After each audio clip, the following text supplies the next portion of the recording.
What is up, Discovery Student Ministries? We are back with another in-home small group, and we have a special guest hanging out with us tonight. It's Alexis. What's up, guys? Alexis, guess what? What? It's game time.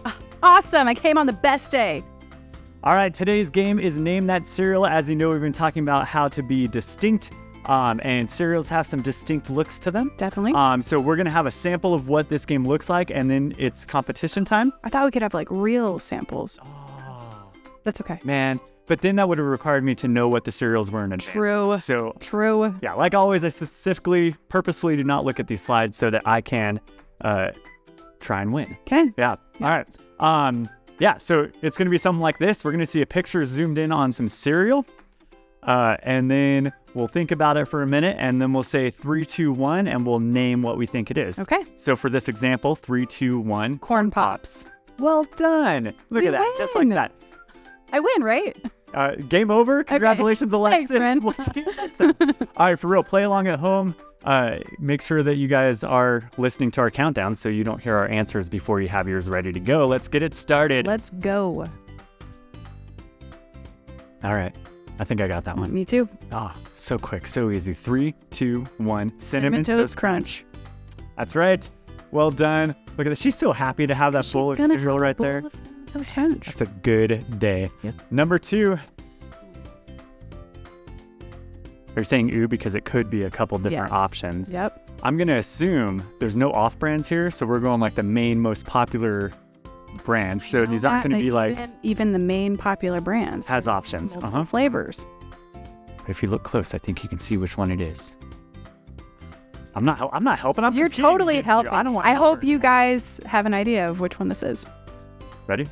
Yeah. 3, 2, 1. Honey Nut Cheerios. They're too light to be Honey Nut. I know, Honey and they Nut's had more like no golden. glaze Yep. on them. Okay. I'm sorry that happened to you, Alexis. I'm so sad. All right. Oh, what? Why is there a piece of black on that little flake right there? You know, with how much preservatives, That's so gross. I'm a little concerned. This looks absolutely disgusting. Oh, I know what it is. Oh, no. And I might not eat it anymore now that I see it. Unless it's like super zoomed in. Okay, I think I know. Oh, this is so gross. Ready? Ready. 3, 2, 1. Frosted Flakes.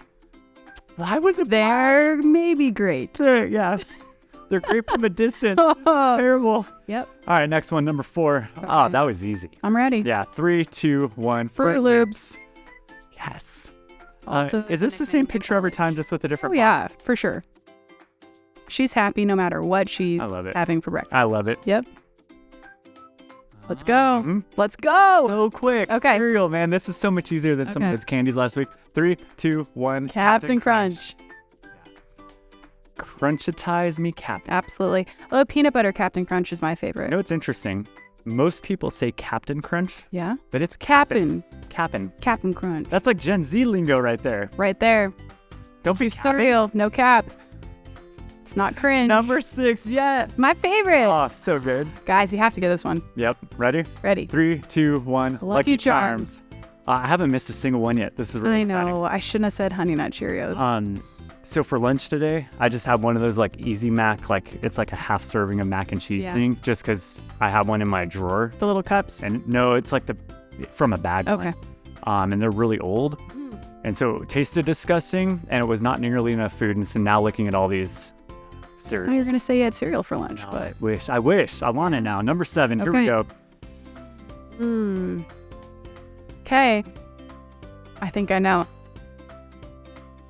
All right, I think I know too. It's a risk. I think this is in my house right now. Okay. 3, 2, 1. Life. Yes. Not Cinnamon Life, but definitively better.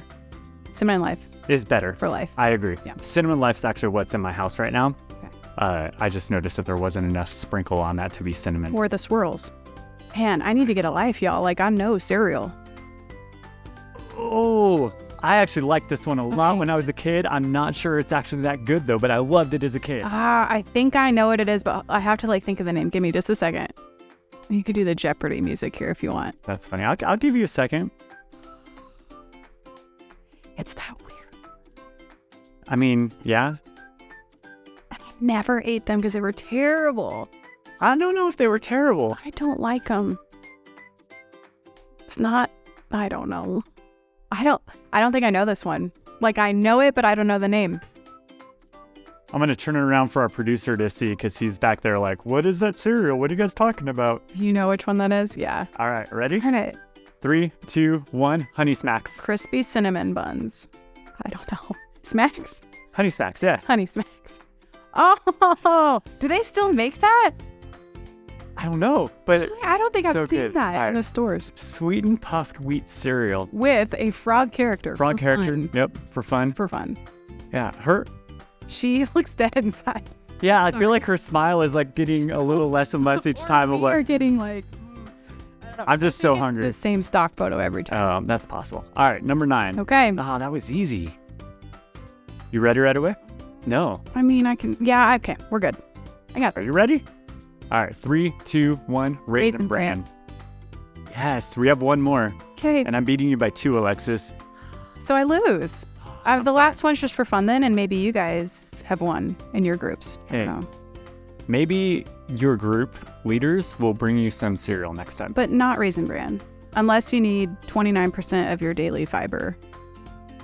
We all need 29% of our, we probably all need 100% of our daily. That's why it's called daily, right? All right, number 10. Okay. The final one. Another one of my favorites. Here's the thing.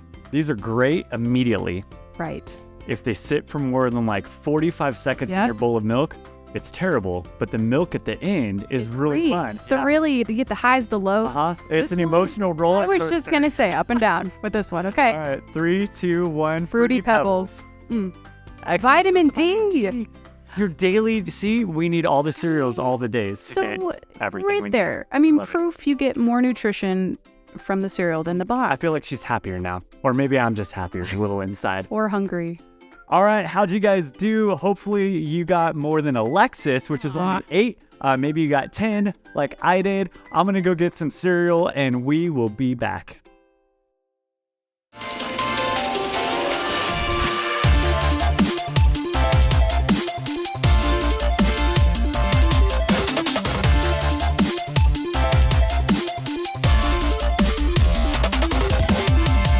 We're back. Game was awesome. Hopefully beat Alexis. This obviously isn't Alexis. Nathan's back with us, helping us out with a lesson again tonight. Hi, guys. Hi. So, Nathan, what's been the title of this series that we've been in for the last few weeks? It stinks. It's no. I'm joking. I know it's distinct, but every time I hear distinct, I think it stinkt. Thanks. So, when you think of the word distinct, what comes to mind? Well, apparently skunks. Skunks? Yeah. No, it's like, things that are different or unique or one of a kind. Yeah. So last week, if you were with us at Wednesday Night Live, we talked a little bit about as people, how we are distinct and we have different purposes. We're designed differently with gifts and talents that we can use to serve others. Tonight, we're going to kind of still look at what those different gifts and talents look like, but in someone else rather than myself. Because I think a lot of times in our world, especially you guys middle school and high school, I know I've been there and I interact with you all a lot about this. We tend to criticize others or get put down because of our differences, right? Right. So tonight, what I want us to kind of look at and focus at is what if instead of criticizing our differences, we learn to celebrate them? Well, that would be amazing, but it's going to be tough. It's a big what if, right? Because what if their differences aren't always right? Right. Well, you know what? That's, Matt and I have preached over the last 2 weeks, and we've kind of talked a little bit about what it looks like the church is made up of all these different people of different backgrounds and different ideas and different thoughts, and how do we all come together and how do we deal with those differences? So this is timely. Yeah. So in your groups, real quick, raise your hand if you have ever been excluded because of your differences. I'll just raise mine right now. I've been excluded for so many things. Yeah. I think a lot of times when that happens to us, we tend to then want to treat others that same way that we've been treated. Right? That whole do unto others as you would have them do unto you, except we do unto others as What's they've already done to been us. done to Yeah, us. exactly. So the question I want to ask or want you to ask yourself tonight is, in your world, right? So if you're asking yourself, in my world, Who is being hurt or excluded because of their differences, and how can I celebrate them instead? And that's like a weird thing to think about, because that requires me to, I don't know, kind of step out of my comfort zone. Yep. It's probably very uncomfortable. Yep. We're going to continue where we picked off last week, 1 Corinthians chapter 12. Again, this is Paul. He's writing to the early church in Corinth. And so Paul, as you know, because we talked about it, he was the guy who was like actually hunting down Christians until he met Jesus. Once he met Jesus, everything changed. And he started to spread the good news of the gospel of Jesus. He helped lead the early church, wrote many of these letters, which we learn from today. So much of our New Testament is written by Paul. It's incredible. It's awesome. Yeah, especially knowing his backstory. Like, it's super cool to think about how God used him. Love it. And like we kind of talked about last week a little bit, how he wants to use us as well. So there were some issues with this faith community. Okay. The believers in Corinth, they had gifts. And some of them, they looked at their gifts and they were like, ha, my gift is better than your gift.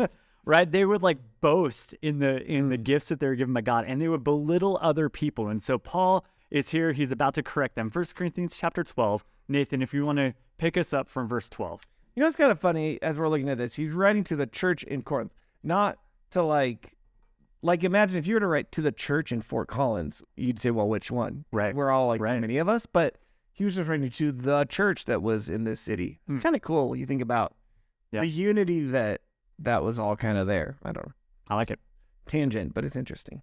Paul says, for even as the body is one, and yet has many members, and all the members of the body, though they are many, are one body, so also is Christ. For by one Spirit we were all baptized into body, whether Jews or Greeks, whether slaves or free, and we are all made to drink of one Spirit. For the body is not one member, but many. If the foot says, because I am not a hand, I am not a part of the body, it is not for this reason any less a part of the body. And if the ear says, because I am not an eye, I am not a part of the body, it is not for this reason any the less a part of the body. If the whole body were an eye, where would the hearing be? If the whole were hearing, where would the sense of smell be? But now God has placed the members, each one of them, in the body just as he desired. If they were all one member, where would the body be? But now there are many members, but one body. And the eye cannot say to the hand, I have no need of you, or again the head to the feet, I have no need of you. On the contrary, it is much truer that the members of the body which seem to be weaker are necessary, and those members of the body which we deem less honorable, on these we bestow more abundant honor, and our less presentable members become much more presentable, whereas our more presentable members have no need of it. But God has so composed the body, giving more abundant honor to the member which lacked, so that there may be no division in the body, but that the members may have the same care for one another. And if one member suffers, all the members suffer with it. And if one member is honored, all the members rejoice with it. Now you are Christ's body and individually members of it. And God has appointed in the church, first apostles, second prophets, third teachers, then miracles, then gifts of healings, helps, administrations, various kinds of tongues. All are not apostles, are they? All are not prophets, are they? All are not teachers, are they? All are not workers of miracles, are they? All do not have the gift of healing, do they? All do not speak in tongues, do they? All do not interpret, do they? But earnestly desire the greater gifts, and I show you a still more excellent way. Awesome. So Paul uses this illustration of our bodies to talk about how followers of Jesus should function. Right. And in Corinth, things weren't functioning the way they should. Okay. I feel like that might be true for us today as well in the American church, but just worldwide. So the Corinthians, we see in this, like they were lifting some people higher than others or putting other people down, all based on the gifts they had, like what they could contribute to the church, right? So they were like buying into this culture of what you were able to contribute, what gifts you had.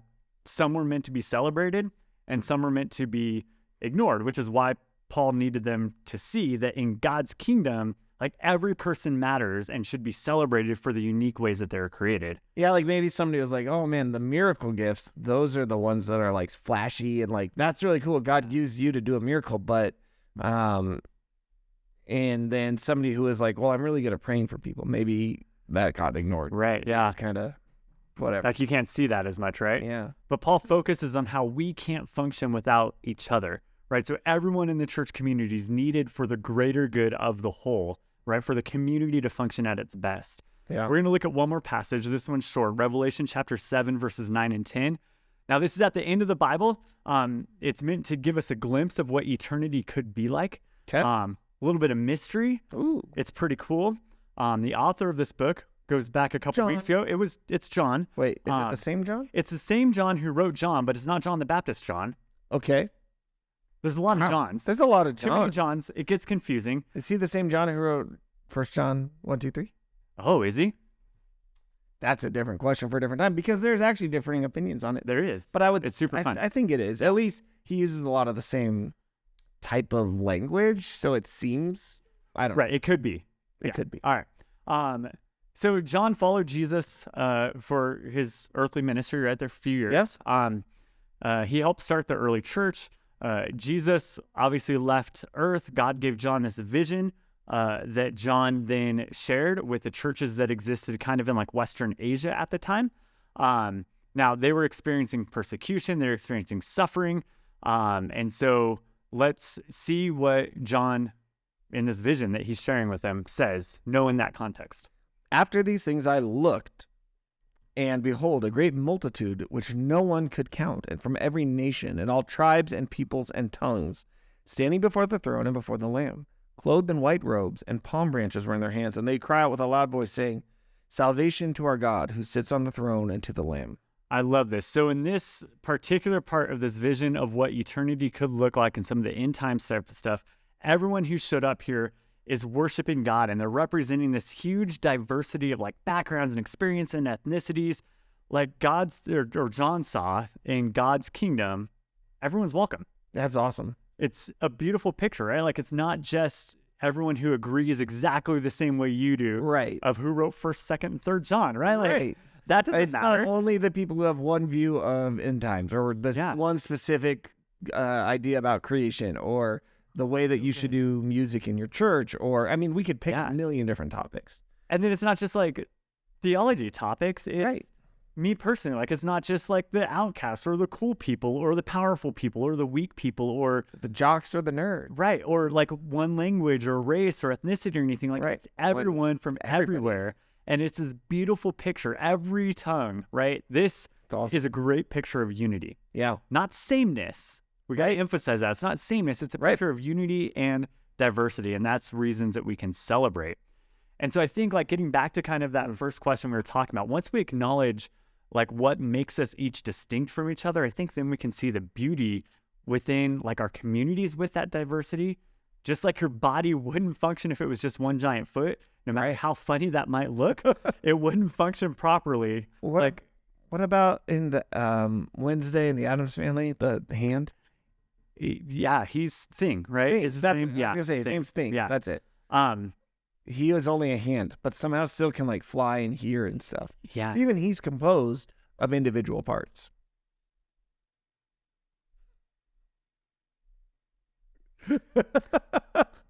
I lost our train of thought here. Sorry. Yeah, giant foot. Right. So God made each of us with like these different qualities, these different abilities. And that's why we can celebrate instead of criticize our distinctions. So like when we notice something different about someone, right? We have choices that we can make. Like as soon as we see differences or uniqueness, what are some of the things that like come to your mind of like, well, some initial thoughts and responses to that differences are? Well, I mean, what you see now is people, you just make fun of them, or you can kind of criticize them, or you can like almost get kind of defensive because it's different than you. And so you can be like, well, here's why they're so wrong. And here's what's so bad about that. We could just try to ignore it. We could be like, well, you know, you believe that, and or you're like this, I'm like this, and we can all just say kumbaya and be like, whatever. Can we all pretend that there's differences? Yeah, we could just pretend they're not there. Yeah. Or we could kind of notice it and appreciate it and actually kind of find value in the differences that we see. I love that. And that's really hard to do. And you're going to talk about it more in your groups. But I think celebrating people's distinctions, yes, it starts in our heart and our minds, right? It's something that happens when we first see what those differences are. But I think it has to move to action. There's a few ways that like you can begin to acknowledge and celebrate those differences. And I think one of them is you spend time together. Yeah. Right. You celebrate someone's distinctions simply by valuing them as a person. Right. Well, and you know, the second thing then would be kind of building on that. You get to know them better by spending time with them. Right. you figure out what makes them distinct and how cool that is for them. And I think another good one is you value their perspective, right? We all come at things from different angles. And I think the things that make us unique and distinct give us different perspectives and experiences and abilities and maybe even opinions. And so we learn from those from each other. Like we have the opportunity to learn from each other. And so then last, it's just using your words. If you want to, make somebody actually feel like they're not just being ignored or mocked or put down or anything, like tell them how you That's good. value them. Like a kind word goes such a long way, especially for somebody who's used to maybe feeling criticized or rejected or has just a lot going on. Like just a couple kind words go a long way. Yeah. Even like an encouraging note. Like how cool is that? Like if you were to open up your locker and you just see like this note from even anonymous, right? Awesome. Like, hey, Sign your you're awesome. name. Own it. Always sign your name. But like it would still make me feel good if I had That's any true, sort of even if it's note that was not- given yeah. that was encouraging and celebrating me, even though I might be different and unique. So this week, I want you to be thinking about like who you might typically judge or criticize or avoid because they're different than you are. And then how can you interact with them? How can you value them, learn about them, learn from them so that we can celebrate them? Love it. All right. I think that's it. I think so. As always, if you haven't done so already, take a minute, like and subscribe to Discovery Fellowship so you can see everything cool that we're doing, as well as follow us on whatever social media you have. We are probably there. Now, if you've got something like, I don't know, Parler or some of these other more obscure ones, we're not there yet, so don't follow us there. But on the big ones, we're there, and you're going to love some of the stuff we put there, and you can still join in on our reading plan. The link is in the notes below. All right. Enjoy your small groups, guys. See ya.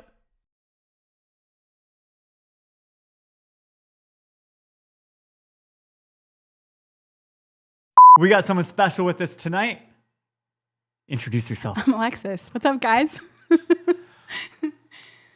We're going to try that again. Yeah. But we're not going to cut this out. As you can see, we have someone special with us tonight. Alexis, what's up, guys? And I hate that. I'm going to cut this part. we'll cut this part out, I Nathan. just blanked for a second. I know where it's. Oh, there's a bonus one. Nice. This for fun. We don't have to For fun, record this. sure. All right. Oh, Frosted Mini Wheats. Trust him anyway. I Straight win. up. Good job. What? Oh, she wins. Game over. Man, good job. That's good.